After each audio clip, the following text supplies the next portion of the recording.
boa noite. Boa noite. Superior Tribunal de Justiça nega pedido de Lula para recorrer em liberdade. Condenado por corrupção, o ex-presidente cumpre pena de 12 anos em Curitiba. Banqueiro paga fiança de 90 milhões de reais para deixar a cadeia no Rio. Eduardo Plas foi preso por participar do esquema do ex-governador Sérgio Cabral. Petrobras recebe devolução recorde de dinheiro recuperado na Operação Lava Jato. Novos acordos com acusados na rede de propinas passam de R$1 bilhão. Temer sanciona a lei com preços mínimos de frete no transporte de cargas, mas veta a anistia para as multas impostas aos caminhoneiros durante a paralisação em maio. A presidente do Supremo critica reajuste salarial dos ministros aprovado ontem. Carmen Lúcia votou contra a proposta, que ainda depende do Congresso e de Temer. O número de homicídios no Brasil no ano passado foi o maior da história. E o estado de São Paulo continua com a mais baixa média do país. O Jornal da Gazeta está no ar.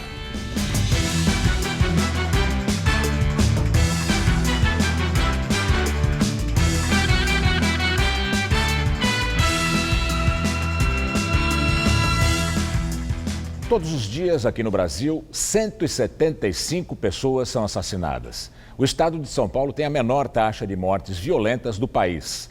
No ano passado, as mortes em ações policiais cresceram 20% em relação a 2016.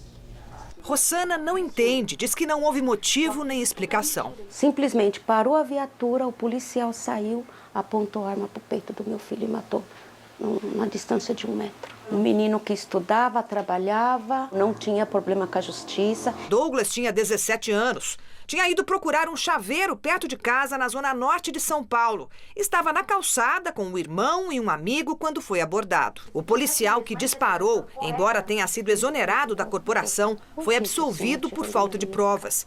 Com a ajuda de outras mães, Rossana quer reabrir o caso. Buscar a justiça, para que eles não continuem matando. No Brasil, 5.144 pessoas foram mortas durante intervenções da polícia no ano passado. 14 por dia, um aumento de 20% em relação a 2016 e mais que o dobro de 5 anos antes. Já os policiais que foram mortos somaram 367. 5% menos que no ano anterior. Em São Paulo, 940 pessoas foram mortas por policiais no ano passado, o que corresponde a 20% do total de homicídios no estado. E na capital, essa relação é ainda mais estreita. De cada 3 pessoas assassinadas no ano passado, uma foi morta pela polícia. Foram 446 vítimas no ano passado, do total de 1.344 homicídios. Está muito concentrado em algumas cidades do estado. Se a gente vai olhar, não chega a 20 cidades onde a letalidade policial é um problema aqui no estado de São Paulo. Portanto, não é um problema da polícia paulista, é um problema de unidades da polícia que precisariam ser mais bem exploradas e para que esse problema possa ser prevenido. Há pelo menos 15 anos, o Brasil permanece entre os 10 países mais violentos do mundo. Foram 63.880 assassinatos em 2017. 7 mortes por hora em média, aumento de 3% em um ano. O Rio Grande do Norte tem a maior taxa de homicídios, com 68 mortes a cada 100 mil habitantes, seguido pelo Acre e Ceará. O estado menos violento é São Paulo, com quase 11 mortes por 100 mil.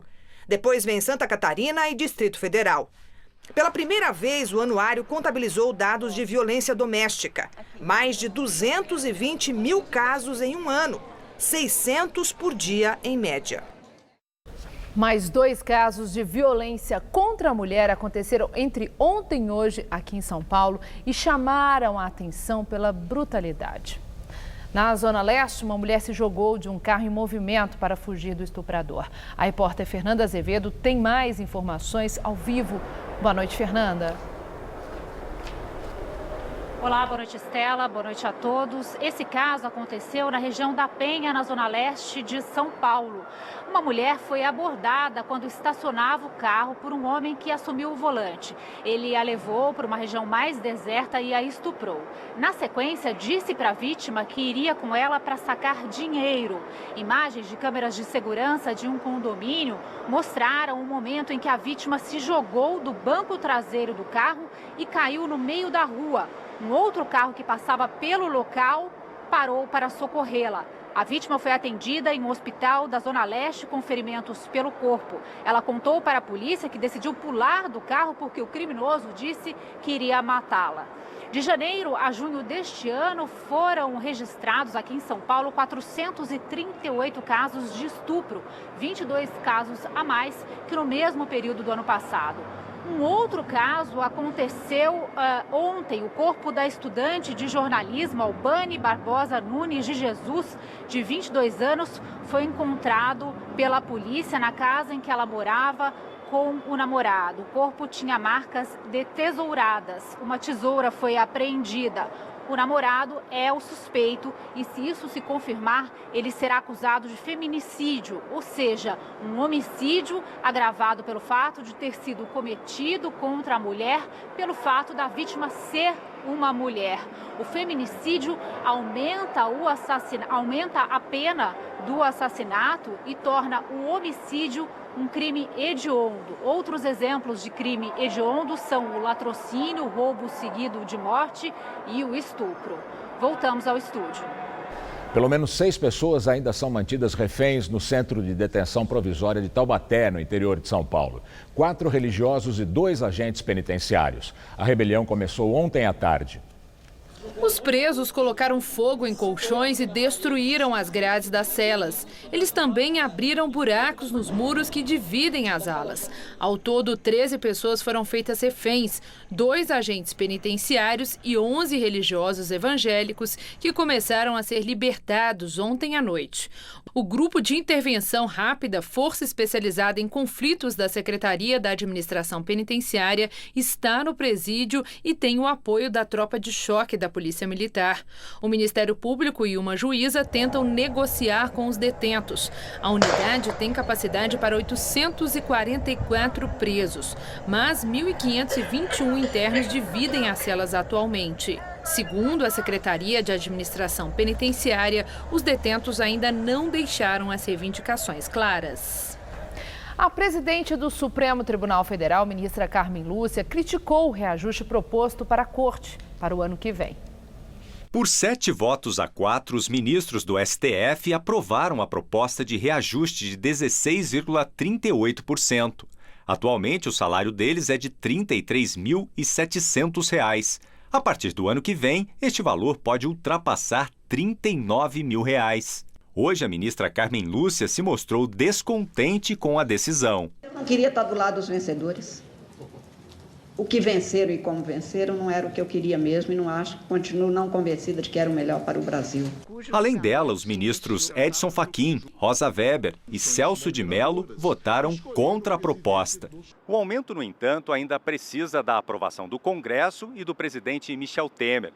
Segundo estimativas da Câmara e do Senado, os novos valores vão causar um impacto de R$ 4 bilhões nas contas públicas, num cenário de déficit fiscal que pode chegar a R$ 139 bilhões no ano que vem.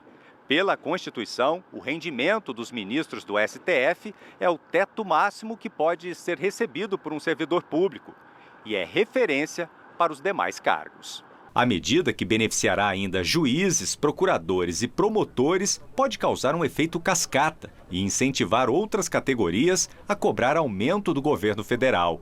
O ministro do STF, Ricardo Lewandowski, rebateu as críticas afirmando que o reajuste recupera parcialmente perdas inflacionárias e destacou que o impacto do aumento é menor que o valor devolvido hoje aos cofres da Petrobras, de R$ 1 bilhão. Segundo o STF, o novo salário vai representar um gasto a mais de R$ 717 milhões somente para o Poder Judiciário. O presidente do Senado, Eunício Oliveira, do MDB, disse que é preciso respeitar a autonomia de cada poder. É preciso a gente ter nesse momento, ter muita calma, analisar com clareza, com calma, sem nenhum assodamento, porque compreendemos o momento em que vivemos do ponto de vista da economia, mas também devemos compreender, né, que cada poder é autônomo e cada poder pode tomar as suas próprias decisões, desde que não ultrapasse o teto. Vamos ao comentário de política com José Neumann e Pinto. Bom, você já viu aí, pela fala do presidente do Senado, que o reajuste vai ser aprovado. Está sendo ultrapassado o teto, passando de 33 para 39, porque o teto do vencimento de todos os funcionários é o salário, é o vencimento do ministro do Supremo. Ontem, o Supremo votou alguma coisa muito positiva, que foi o fim da prescrição para o ladrão do erário ter de devolver aos cofres públicos. Mas, numa sessão administrativa ilegal, porque não era pública, tinha que ser pública, propôs um reajuste de 16,2% dos seus vencimentos. Olha, é uma decisão que mostra que, na verdade, os ministros do Supremo, todos, porque é uma decisão colegiada, foi 7-4, mas todos estão reajustando o seu cinismo a níveis insuportáveis para um país devorado pela crise, com 24 milhões de desempregados e desiludidos pagando a conta desses maganões. Dona Carmen Lúcia vem toda boazinha dizer que é voto derrotado, voto vencido. Lamentável essa posição dela. É uma decisão do colegiado. Ela não tem que se sentar em cima disso como se fosse uma heroína resistente ao aumento do seu vencimento. O ministro Ricardo Lewandowski fala em penúria, em defasagem. O ministro Lewandowski é um homem riquíssimo. O pai dele era dono do terreno onde instalaram a fábrica da Volkswagen. Um homem rico, muito rico. E muito cínico, porque vim comparar o dinheiro que vai ser empregado nesse aumento absurdo com o dinheiro que está sendo devolvido aos cofres públicos, é até um assinte, porque ontem mesmo, quando eles tomaram essa decisão, a Lava Jato entregou de volta à Petrobras mais de R$1 bilhão de dinheiro roubado da empresa estatal. Eu só quero lembrar que desde o mensalão, que o Lewandowski só tem defendido o direito dos que roubaram e não dos que foram roubados, como revisor do mensalão e depois agora como um dos bravos combatentes contra a Lava Jato, ao lado de Gilmar Mendes, de Dias Toffoli e de Marco Aurélio Mello, exatamente os que votaram pelo aumento acrescentado de outros, né? Bom, o argumento do Lewandowski é de fazer chorar, né? Eu só queria que alguém dessas ONGs que tem por aí contas abertas e tal, mandasse para ele um cálculo do que é que significa 4 bilhões de reais a menos no orçamento que já vai estourar em 129. Quantas escolas deixarão de ser construídas? Quantos hospitais deixarão de ser equipados para que o ministro Lewandowski ultrapasse o problema que ele está tendo com a desvalorização inflacionária do seu vencimento? Tá duro viver no Brasil, viu, amigo? Com essa gente aí, tá muito duro, viu? Eu volto terça-feira, direto ao assunto. Até. Operação Lava Jato devolve de uma só vez R$1 bilhão e 34 milhões de reais aos cofres da Petrobras. A maior parte do dinheiro veio de 2 acordos, um de delação premiada e outro de leniência, quando é feito com empresas. É o maior valor já devolvido à estatal em uma única operação. O documento de restituição foi entregue por integrantes da Força-Tarefa da Lava Jato ao presidente da Petrobras, Ivan Monteiro, durante a cerimônia que aconteceu hoje em Curitiba. Boa parte do dinheiro já está nas contas da estatal. Do total de R$1 bilhão e 34 milhões de reais, 687 milhões e meio foram devolvidos a partir do acordo de leniência firmado entre o Ministério Público Federal e a empresa empresa Keppel FELS de Singapura. 87 milhões foram devolvidos pelo engenheiro e lobista Zvi Skornik, condenado por intermediar propina para a empresa em contratos com a Petrobras. Parte do dinheiro da corrupção teve como destino as contas do casal de marqueteiros Mônica Moura e João Santana, responsáveis pelas campanhas da ex-presidente Dilma Rousseff em 2010 e 2014.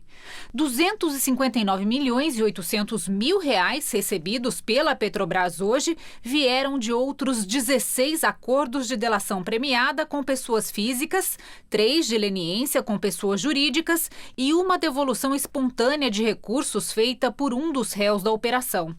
Desde 2015, a Lava Jato já restituiu 2,5 bilhões de reais à Petrobras. O montante representa cerca de 20% do total de mais de 12 bilhões de reais que a empresa tem para receber de acordos que já foram firmados com delatores e empresas envolvidas na corrupção.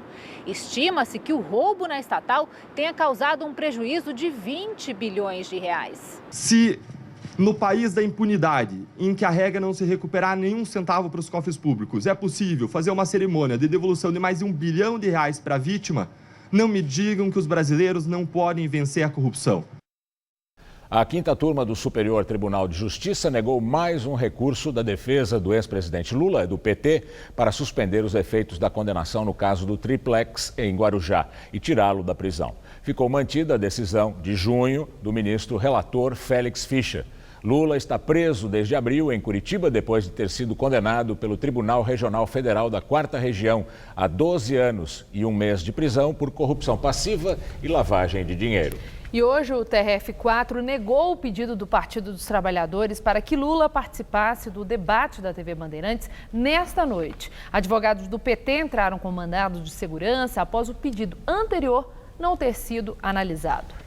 Foi decretada em primeira instância a inelegibilidade do governador do Maranhão e candidato à reeleição pelo PCdoB, Flávio Dino. Ele teria usado obras públicas como moeda de troca para fazer alianças políticas. A juíza Anelise Nogueira Reginato, da 8ª Zona Eleitoral de Coroatá, decretou inelegibilidade do atual governador do Maranhão e candidato à reeleição pelo PCdoB, Flávio Dino. O argumento é de que houve abuso de poder econômico, político e administrativo durante a candidatura em 2016 do atual prefeito de Coroatá, Luiz Mendes, e do vice, Domingos Alberto. A sentença aponta que o governador Flávio Dino disse que só faria obras no município se houvesse aliança entre ele e o prefeito. Ainda cabe recurso em segunda instância ao Tribunal Regional Eleitoral do Maranhão e não há impedimento da candidatura de Dino nas eleições de 2018. O banqueiro Eduardo Plas pagou 90 milhões de reais de fiança para deixar a cadeia responder em liberdade o processo em que ele é acusado de lavagem de dinheiro e evasão de divisas. Ele é apontado como participante do esquema do ex-governador do Rio, Sérgio Cabral, do MDB.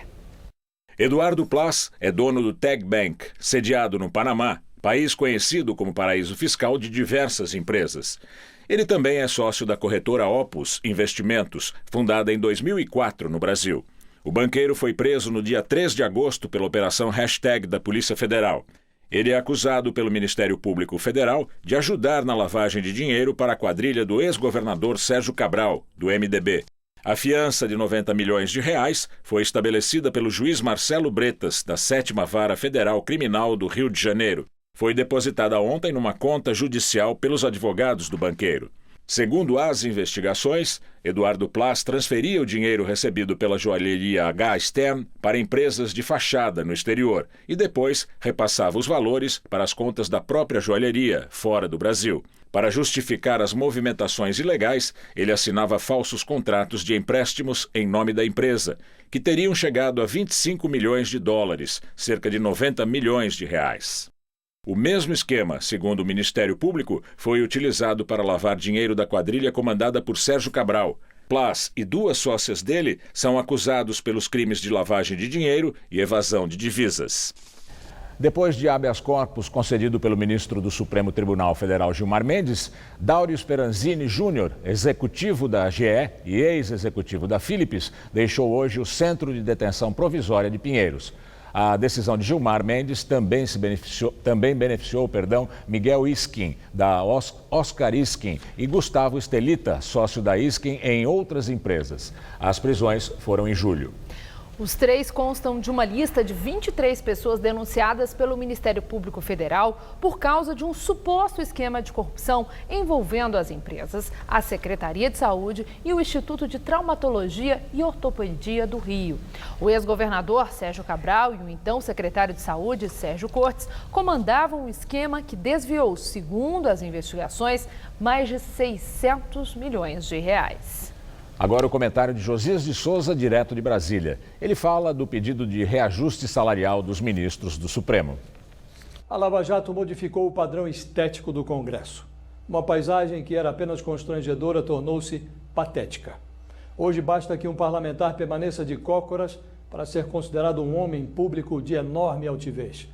É esse legislativo apinhado de pequenas criaturas que irá decidir sobre o pedido de reajuste salarial dos ministros do Supremo, de R$ 33.700 para R$ 39.200 por mês.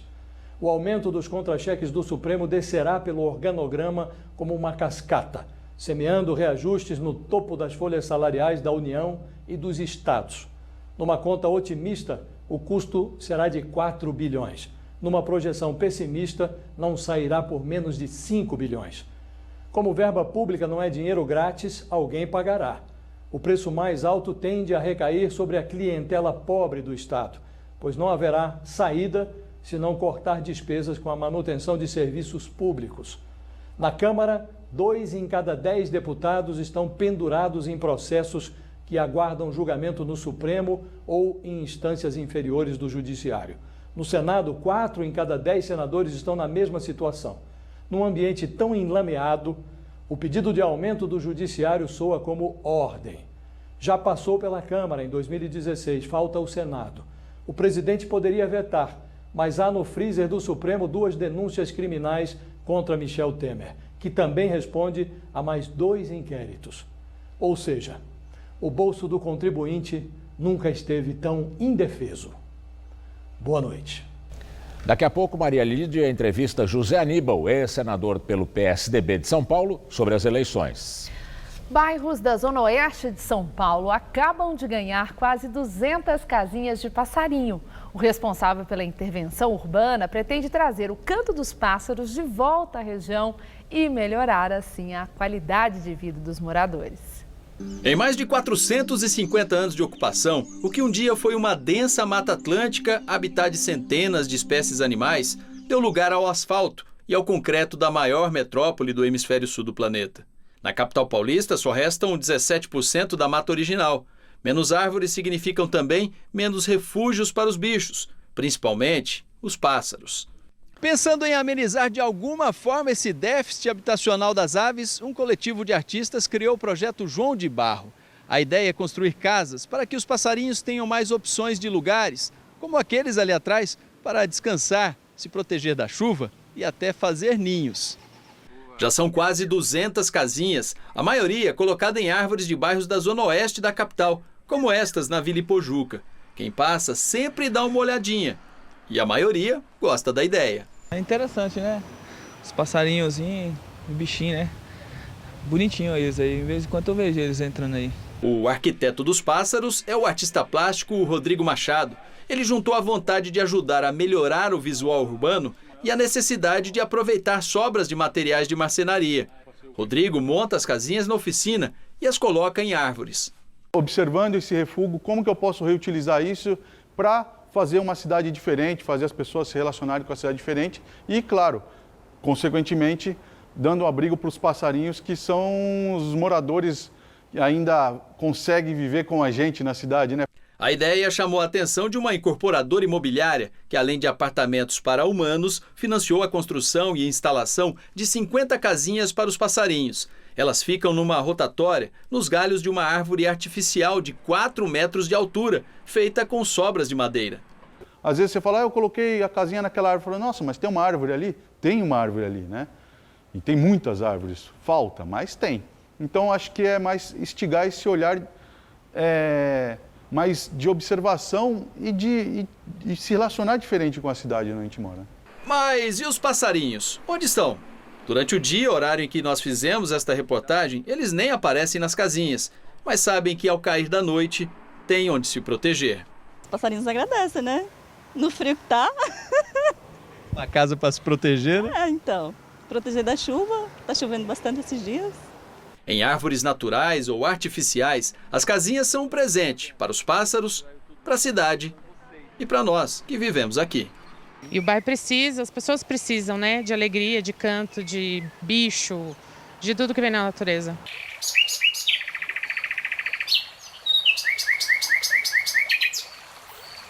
O governo de São Paulo divulgou o número de mortes por gripe no estado. Os especialistas alertam que a cada ano o vírus tem intensidade diferente e mutações diversas. Entre 23 de junho e 24 de julho, período já de inverno, foram registradas 187 mortes. Uma quantidade igual a todo o primeiro semestre de 2018, quando foram confirmados 206 óbitos. Entre as vítimas, as mulheres representam 47% e os idosos, 41%. Os dados são do Centro de Vigilância Epidemiológica do Governo de São Paulo. Na soma, 2018 já acumula 393 mortes, contra 200 em 2017. Quase o dobro agora. A produção industrial cresceu em junho em 13 dos 15 locais pesquisados pelo IBGE. Na média geral, a produção industrial teve alta de 13,1% em junho em relação a maio. As maiores altas foram no Paraná, Mato Grosso e Goiás. São Paulo, o maior parque industrial do país, bateu um recorde. A produção cresceu 14,8% em junho, ante o mês de maio. Foi a maior alta da série histórica do IBGE, iniciada em 2002. O Congresso Nacional prorrogou hoje por mais 60 dias a vigência de 7 medidas provisórias. 2 delas foram criadas a partir da paralisação dos caminhoneiros em maio.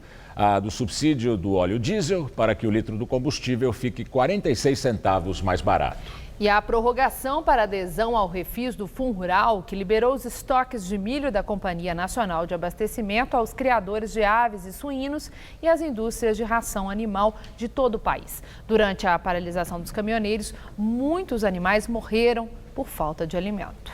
O presidente Temer sancionou a lei que institui uma tabela com preços mínimos para fretes de caminhões e vetou a anistia aos caminhoneiros. A medida editada em maio e sancionada hoje é parte do acordo para acabar com a paralisação dos caminhoneiros, que durou 11 dias. O ministro Alexandre de Moraes, do Supremo, tinha determinado uma multa de R$100 mil por hora às empresas que estimulassem os protestos e multa de R$10 mil por dia para os motoristas que obstruíssem pistas. Várias rodovias foram bloqueadas, transporte de cargas interrompido, causando crise de abastecimento de alimentos, combustíveis e vários outros produtos. Pela lei, não há valor fixo, mas a Agência Nacional de Transportes Terrestres, a ANTT, vai seguir regras para calcular o tipo de carga, a distância percorrida, os custos de pedágio e variações do diesel. Os preços vão ser revisados sempre em janeiro e julho. Há previsão de punição para quem não seguir a tabela.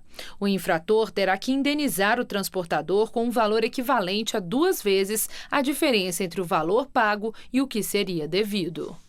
Após a sanção da lei, a Confederação de Agricultura e Pecuária do Brasil entrou com um novo pedido no Supremo Tribunal Federal para suspender o tabelamento mínimo do frete. Eles alegam que sofrerão custos bilionários com a imposição.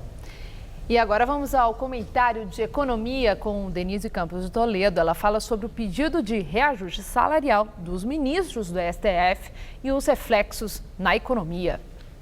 A previsão do reajuste salarial de 16,38%, decidida pelo Supremo, não tem a menor lógica econômica ou respeito com a situação do país. Não adianta os ministros argumentarem que não são eles quem vão autorizar o reajuste, que ainda poderá ser barrado pelo Congresso e, se passar pelo Congresso, ser vetado pelo presidente. Foram eles que abriram a questão, que a jogaram para o debate público. Reajustes do Judiciário têm um efeito dominó. São referência para reajustes de outras categorias. O impacto para a União e os estados, segundo as últimas estimativas, poderia passar de 4 bilhões de reais. O Congresso fala em discutir o tema só depois das eleições. Pode ser mais arriscado, porque a situação já vai estar definida.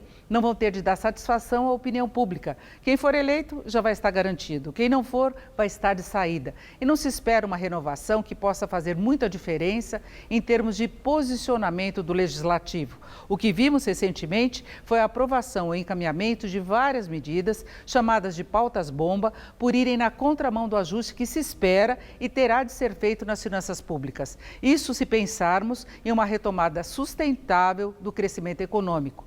O impacto maior do reajuste seria no primeiro ano do próximo governo, que já vai ser bem difícil. Além de ter de cumprir uma meta fiscal com rombo menor, de 139 bilhões de reais, tem o limite do teto de gastos, que impede o aumento das despesas acima da inflação do ano anterior, da inflação calculada até meados deste ano. Para isso, é bem provável que o novo governo tenha de segurar mais os investimentos, as despesas não obrigatórias, chamadas discricionárias, com o risco de estrangular determinadas áreas e serviços. Na semana passada mesmo, houve a maior polêmica pelo possível corte de verbas para a educação no nível superior.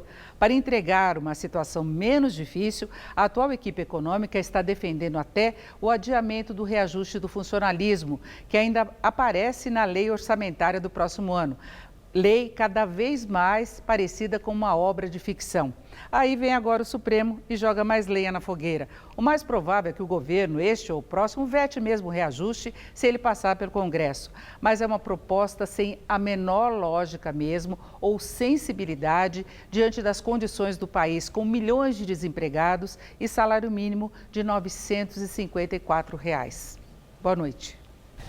A frente fria provocou chuvas nesta quinta-feira em parte do sudeste do país, inclusive pelo interior de São Paulo. Mas aqui na capital, o sol predominou e caíram apenas algumas gotas em pontos isolados. Será que chove, faz frio, esquenta? O que será que vem por aí, hein? Mariana Armentano traz os detalhes da previsão para a gente.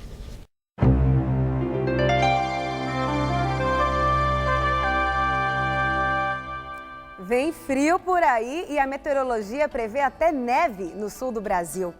Uma forte massa de ar polar derruba as temperaturas no centro-sul do país e pode gear de moderada a forte intensidade entre o interior do Rio Grande do Sul e o Paraná. Amanhã, as serras gaúcha e catarinense podem amanhecer branquinhas, com neve. Vamos ver como ficam as temperaturas? Olha só. A cidade de Urubici, no alto da Serra Catarinense, deve amanhecer com apenas menos 2 graus, com chances de neve por lá. Na capital Curitiba, os termômetros ficam entre 4 e 16 graus, com previsão de geada, e vai gelar até no Mato Grosso do Sul. A capital Campo Grande vai ter mínima de 7 e máxima de 23. Em compensação, Teresina, no Piauí, vai ter um dia quente, com até 36 graus à tarde. Para São Paulo, o tempo fica firme nesta sexta-feira, mas as temperaturas caem em todo o estado. O sol predomina em todas as regiões paulistas e só devemos ter um pouco mais de nebulosidade na faixa litorânea, até com rajadas moderadas de vento, mas não chove não. E com o avanço da massa de ar polar, vai fazer frio. Mínimas de 7 e máximas só de 20 graus em Presidente Prudente e de 21 em Presidente Bernardes. Mais ao leste, os termômetros ficam entre 10 e 20 graus na região de Sorocaba. E pode preparar um cobertor mais pesado para as próximas madrugadas aqui na capital, viu? Nesta sexta-feira, mínima de 11 e máxima só de 20 graus por aqui. No sábado, a mínima cai para 8 graus e o Domingo dos Pais vai ser de sol, céu azul, mais gelado, com termômetros entre 11 e 19 graus apenas.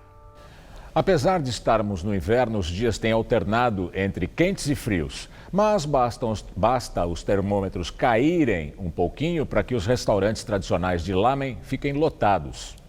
Nossa reportagem foi até o bairro da Liberdade saber um pouco mais sobre o longo preparo desse prato típico da culinária japonesa. O macarrão servido com caldo veio da China, mas o lamen acabou ficando famoso mesmo no Japão, onde é muito popular. Comida rápida e barata. Casas de lamen no Japão são como padarias aqui no Brasil. Em cada esquina sempre tem um lamenhar, né? Uma casa de lamen. Por aqui, onde a moda explodiu faz uns 2 anos, restaurantes tradicionais têm sempre fila na porta. O sabor pode variar de acordo com os complementos, mas a base dessa espécie de sopa é a mesma.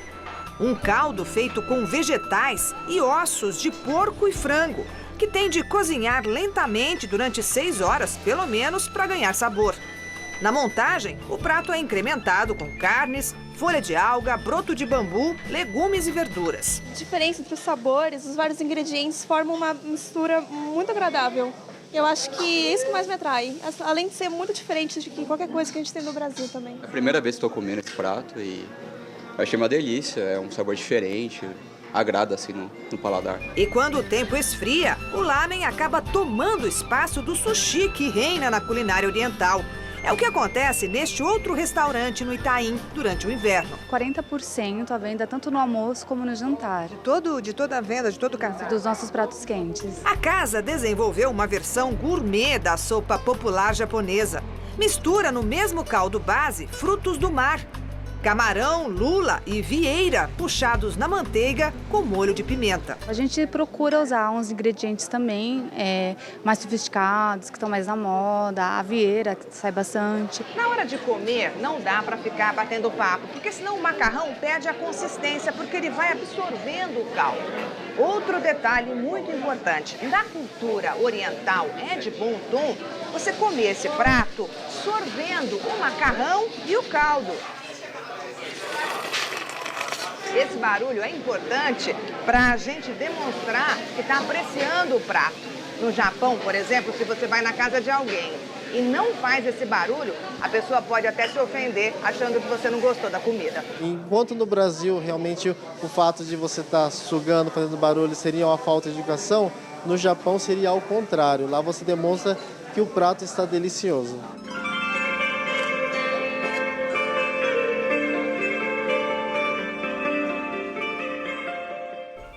Em entrevista à revista Veja, o deputado estadual Marcelo Freixo, do PSOL do Rio, disse que 3 colegas dele do PMDB na Assembleia estão sendo investigados por participação nos assassinatos da vereadora Marielle Franco e do motorista dela em março.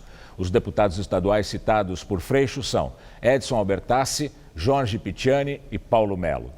Os 3 estão presos desde o ano passado, acusados de outro crime com envolvimento, com uma máfia de empresários de ônibus. Para Freixo, o assassinato de Marielle foi um crime político. A defesa do deputado Edson Albertassi disse que esta hipótese é fantasiosa. Já os advogados de Jorge Picciani e Paulo Melo ainda não se manifestaram. O Palmeiras entra em campo daqui a pouco, às 9h45 da noite, jogando contra o Cerro Porteño, do Paraguai, na Libertadores da América. Nos jogos de ontem, o Santos empatou mais uma vez no Campeonato Brasileiro, enquanto o Flamengo e o Corinthians perderam também na Libertadores. Veja os gols. Colo-Colo e Corinthians fizeram um jogo tenso no Chile. Aos 37, o goleiro corintiano até conseguiu defender o chute de Barrios. Mas no rebote, Carmona pegou de primeira e fez o único gol da partida. Colo-Colo 1, Corinthians 0, placar final. O jogo de volta acontece dia 29 de agosto em Itaquera. Os chilenos jogam pelo empate para seguirem para a próxima fase da Libertadores. No outro jogo entre brasileiros da competição, o Cruzeiro venceu o Flamengo no Maracanã. Robinho recebeu de Thiago Neves na grande área e fez um ótimo passe para Arrascaeta. Só tirar do goleiro e fazer 1-0 para o Cruzeiro. No segundo tempo, Arrascaeta ajeitou e Lucas Silva soltou a bomba, que desviou em Thiago Neves e entrou. 2-0 Cruzeiro, placar final. Pelo Campeonato Brasileiro, Ceará e Santos se enfrentaram em Fortaleza e os gols saíram apenas no finalzinho da partida. Aos 33, Arthur recebeu livre na grande área e tocou na saída de Vanderlei. 1-0 Ceará. Aos 41, Alisson cruzou e Jean Mota, de peito, definiu a igualdade no placar. 1-1. O resultado tirou o Santos temporariamente da zona de degola, empatado com a Chapecoense, primeiro time do Z4.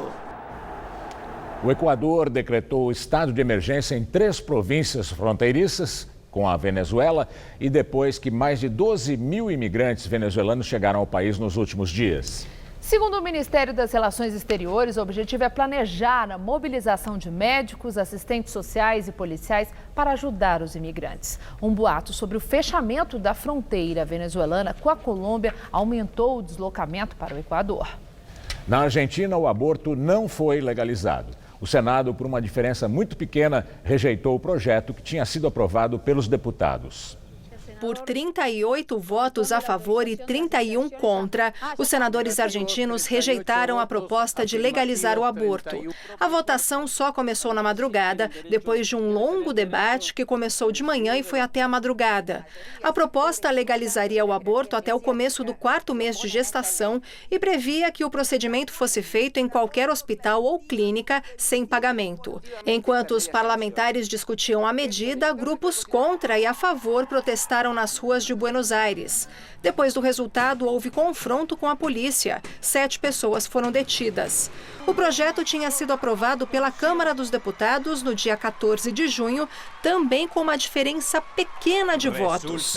Ainda este mês, o governo deve enviar ao Congresso uma proposta de reforma do Código Penal que, entre outras coisas, pode absolver as mulheres que abortarem e permitir o procedimento em caso de abuso sexual. Daqui a pouco, Maria Lídia Flandre entrevista o ex-senador José Aníbal, do PSDB, sobre as eleições. Até já.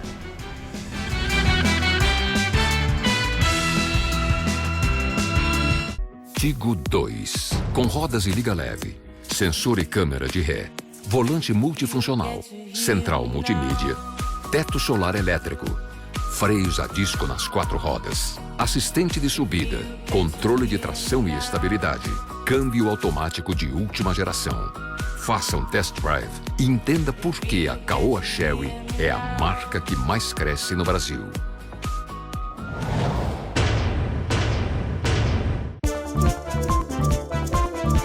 Paralisia infantil e sarampo, não. A Prefeitura cuida das nossas crianças. Vacine seus filhos de 1 ano a menores de 5 anos. Ligue 156 e saiba mais. Prefeitura de São Paulo. Seu direito de saber é nosso dever. A Rebeca faz parte do presente do pai dela. E a Casas Bahia faz parte desse momento. A partir de R$ 999, eles não perdem nenhum filme. E você? Como vai fazer parte do presente do seu pai? A Casas Bahia também tem J2 Prime 16GB por R$ 549. Compre no site e retire na loja. Não dá pra perder notebook Samsung Intel Dual-Core por R$ 1.499. E a lavadora de alta pressão sai a partir de R$ 18,90 mensais. Dia dos Pais Casas Bahia. Você faz parte do presente.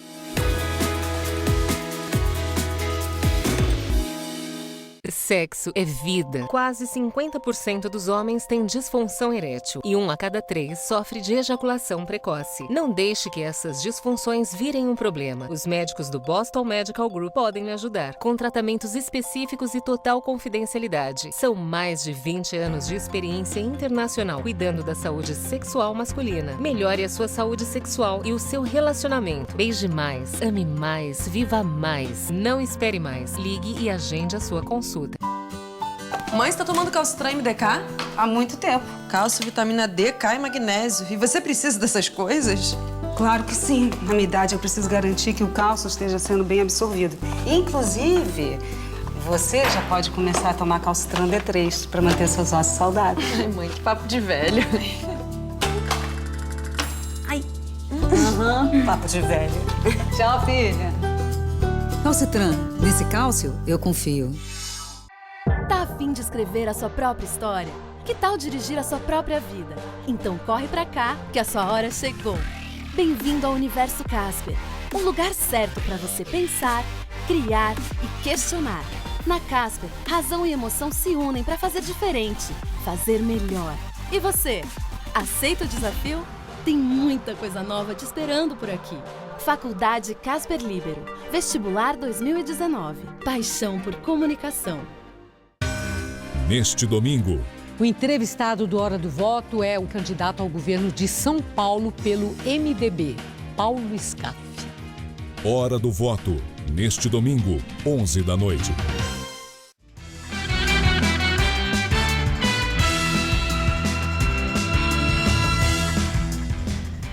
Na entrevista do dia com Maria Lídia Flandoli, os novos desafios eleitorais do PSDB depois das convenções partidárias.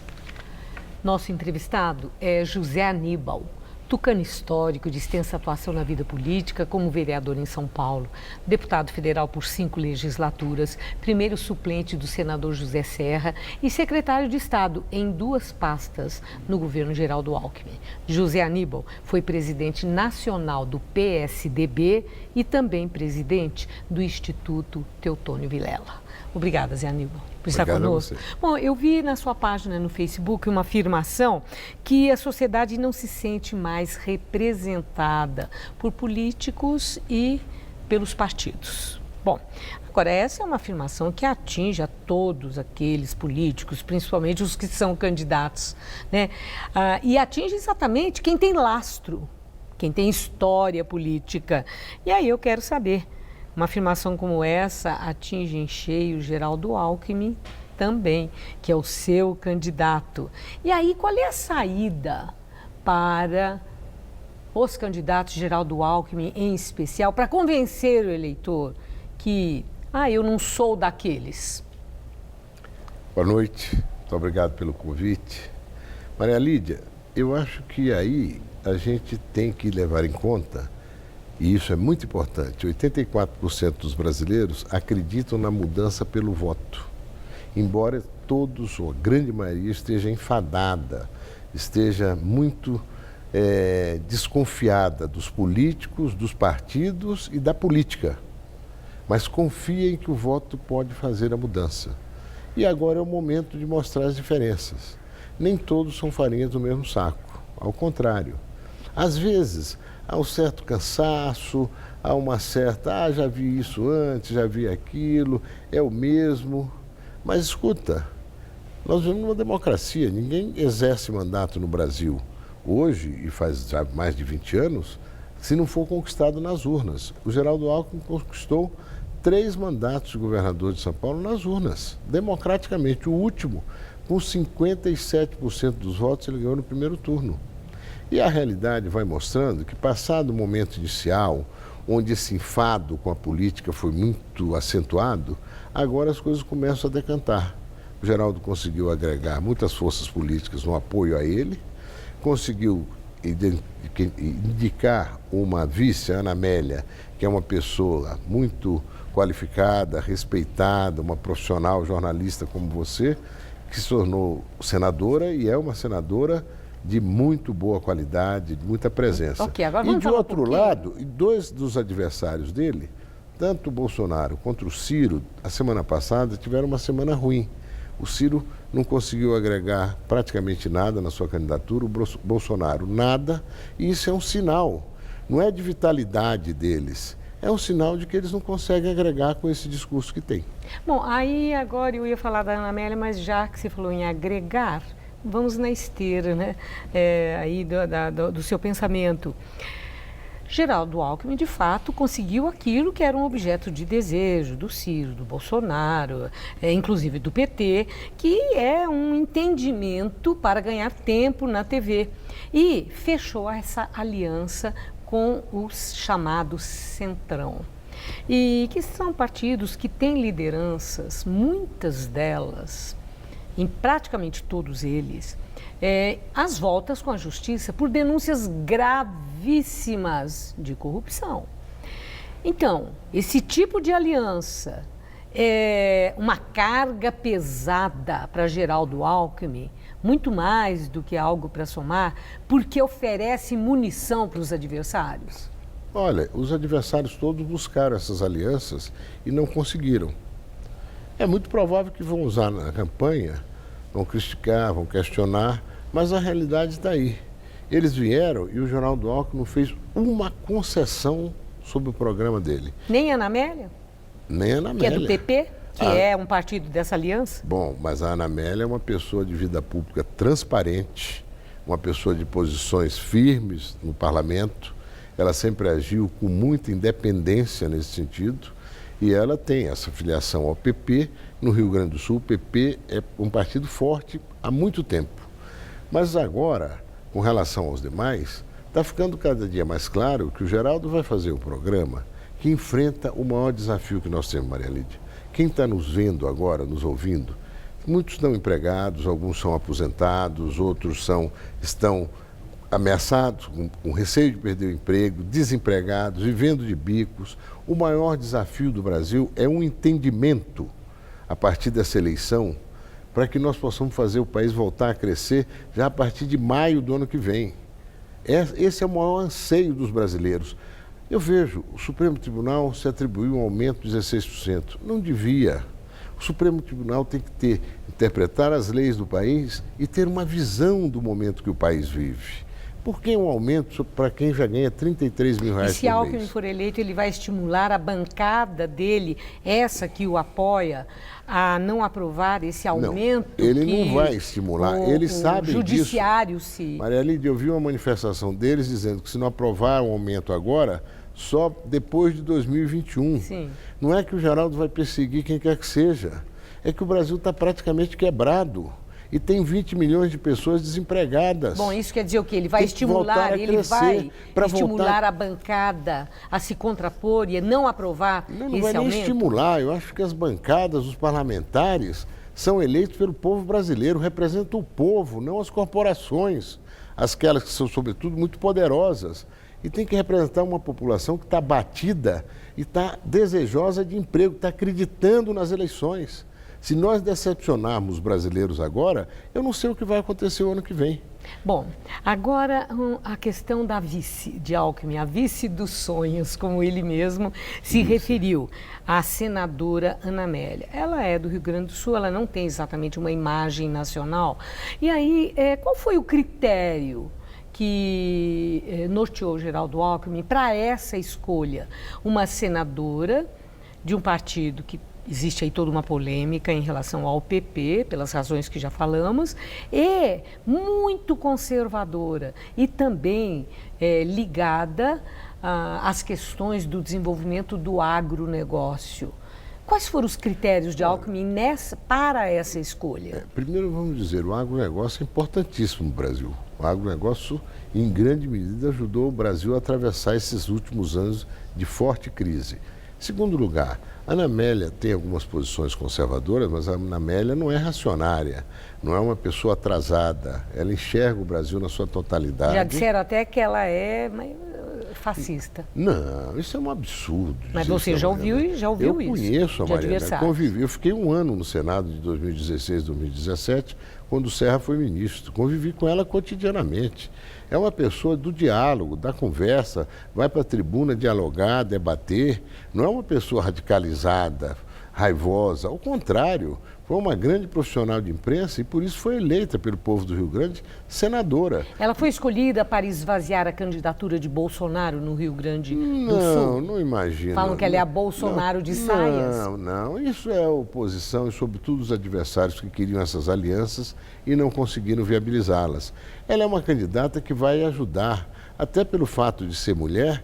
Do que eu sei, a Maria Amélia é uma mulher comprometida. Aliás, Ana Amélia é o Maria e a Ana.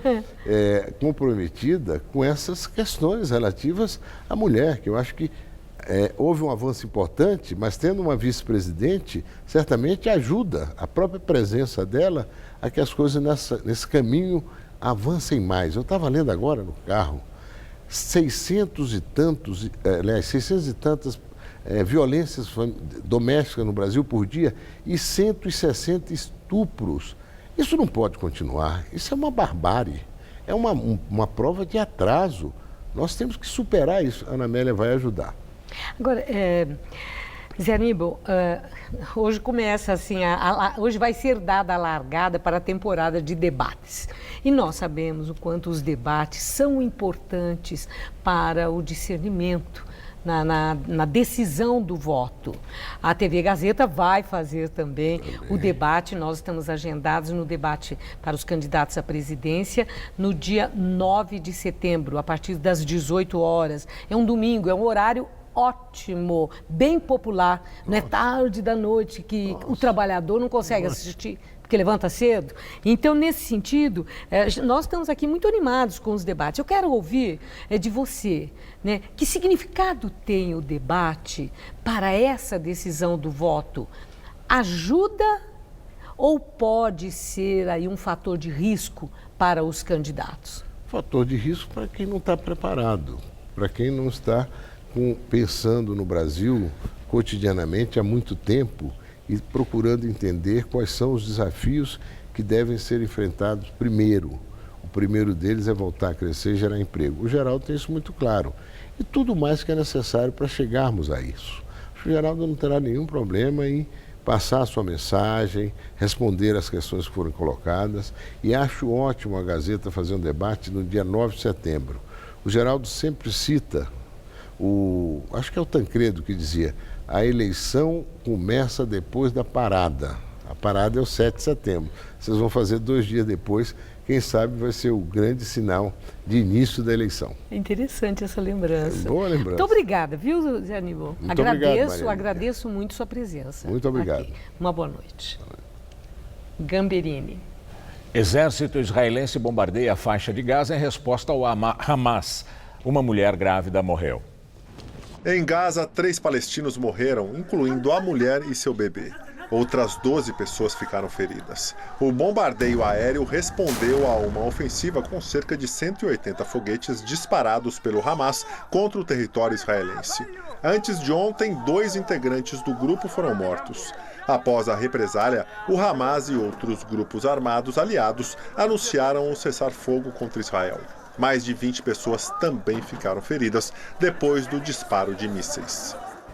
Bombardeio contra ônibus matou ao menos 29 crianças no norte do Iêmen. Ao todo, cerca de 40 pessoas morreram e ao menos 60 ficaram feridas. O ataque foi na província de Saada e foi liderado pela coalizão apoiada pela Arábia Saudita. No momento do bombardeio, um ônibus que transportava crianças foi atingido. As vítimas, muitas menores de 15 anos, estão em um hospital da cidade. Segundo o grupo que apoia o governo do Iêmen em uma guerra contra rebeldes, as ações nunca são direcionadas a civis intencionalmente.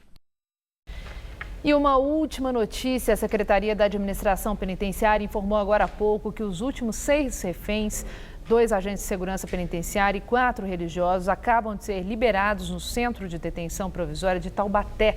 A rebelião havia começado ontem à tarde. O Jornal da Gazeta termina aqui. A edição de hoje pode ser vista no site do Jornal da Gazeta. Uma boa noite para você. Boa noite e até amanhã.